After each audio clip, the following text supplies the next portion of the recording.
تمام دیکھنے اور سننے والے بہن اور بھائیوں کو السلام علیکم۔ آج کے عمل کا عنوان ہے اللہ سے پری کی حاضری۔ یہ نورانی پری کی حاضری ہے، ٹھیک ہے۔ اس کو مسلمان مرد بھی کر سکتا ہے، مسلمان عورت بھی کر سکتی ہے۔ عمل کرنے سے پہلے آپ نے تازہ غسل کرنا ہے اور کسی بھی رنگ کے پاک صاف کپڑے پہننے ہیں۔ عمل جب بھی کرنا ہے بعد نماز عشاء کرنا ہے۔ جس جگہ آپ نے عشاء کی نماز پڑھنی ہے اسی جگہ آپ نے عمل کرنا ہے۔ عمل کو روم میں کیا جائے، روم کے علاوہ عمل نہ کیا جائے، ورنہ آپ نقصان اٹھاؤ گے، آپ کو رجت ہونے کا خطرہ ہے۔ چینل کو سبسکرائب کر لیں تاکہ عملیات کی نئی سے نئی ویڈیو آپ لوگوں کو ملتی رہے اور آپ لوگوں کے علم میں اضافہ ہوتا رہے۔ ویڈیو کو پورا واچ کیا کریں تاکہ آپ کو ہر بات کی سمجھ لگ جائے اور آپ عمل میں کامیاب ہو جائیں۔ عمل کرنے سے پہلے آپ نے 3 قسم کی خوشبودار اگربتیاں روم میں روشن کر لینی ہے۔ اس کے بعد آپ نے ایک کورا چراغ لینا ہے۔ کورے چراغ میں آپ نے کوئی بھی خوشبودار ایل ڈالنا ہے۔ ڈالنے کے بعد اس کو بھی روشن کر کے آپ نے رکھ لینا ہے تاکہ روم میں روشنی رہے۔ چراغ کی روشنی روم میں ہونی چاہیے، بجلی لائٹ وغیرہ آپ نے بند کر دینی، چراغ کی روشنی ہونی چاہیے۔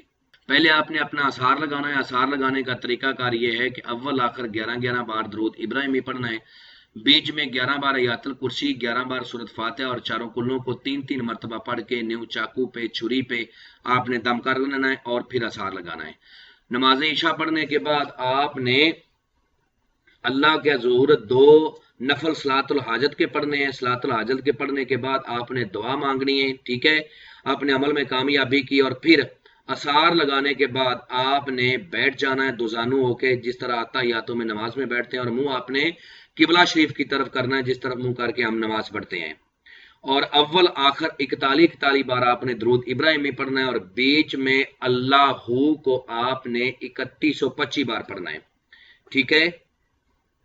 اتنی آواز میں پڑھنا ہے کہ اللہ آپ کے کانوں کو سنائی دے، ٹھیک ہے۔ آپ کے کانوں کو اللہ کا ذکر سنائی دے، اس سے زیادہ نہ آپ نے جو ہے نا اونچی آواز میں پڑھنا ہے اور نہ ہی آپ نے نیچی آواز میں پڑھنا ہے۔ آپ جب پڑھو تو آپ کے کانوں کو سنائی دے۔ اس عمل میں اپنے گناہوں کی عمل کرنے سے پہلے عشاء کی نماز کے بعد اللہ کے حضور گناہوں کی معافی مانگیں، دوبارہ گناہ نہ کرنے کا اللہ سے وعدہ کریں۔ عمل کے بارے میں آپ نے اللہ پاک کے حضور دعا مانگنی ہے، ٹھیک ہے، اور پھر عمل کو کرنا ہے، تب جا کے کامیابی ہوگی۔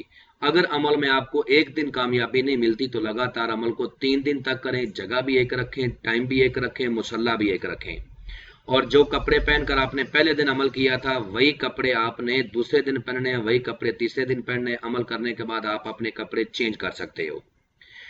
عمل کرنے سے پہلے جو بھی آپ کی جیب اجازت دیتی ہے صدقہ خیرات کرنا ہے۔ صدقہ خیرات کرنے کے بعد آپ نے پھر عمل کو کرنا ہے، کسی بھوکے کو کھانا کھلا دیں، کسی غریب مسکین کو ویسے چند پیسے دے دیں۔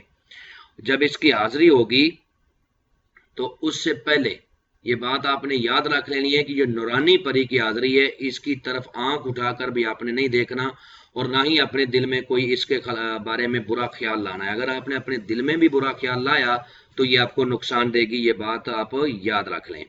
جب اس کی حاضری ہوگی تو یہ آپ کو سلام کرے گی۔ اپنی تعداد پوری کرنے کے بعد آپ نے اس سے بات کرنی ہے، جب تک آپ کی تعداد پوری نہیں ہوتی آپ نے اس سے بات نہیں کرنی۔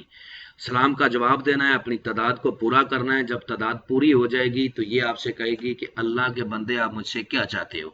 تو آپ نے کہنا ہے کہ میں چاہتا ہوں کہ دنیا داری کے کاموں میں آپ میری مدد کرو، ٹھیک ہے، اور اپنی دوبارہ حاضری کا طریقہ کار مجھ کو بتاؤ۔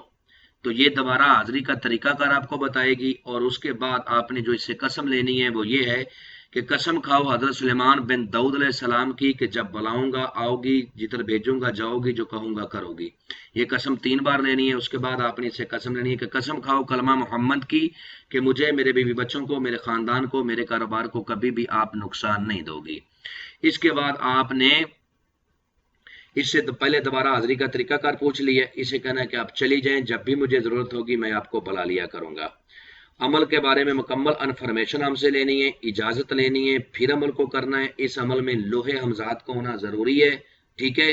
لوہے حمزات کے بغیر عمل کو آپ نے نہیں کرنا، لوہے حمزات بنوا کے پھر عمل کو کرنا ہے، تب جا کے کامیابی ہوگی اور آپ نقصان سے بچ سکو گے۔ امید کرتا ہوں کہ آپ لوگوں کو ہر بات وضاحت کے ساتھ سمجھا دی ہے۔ اگر پھر بھی کسی بات کی سمجھ نہ لگی ہو تو دیے ہوئے نمبرات پر واٹس ایپ پہ رابطہ کریں، انشاءاللہ آپ لوگوں کی بہتر رہنمائی کر دی جائے گی۔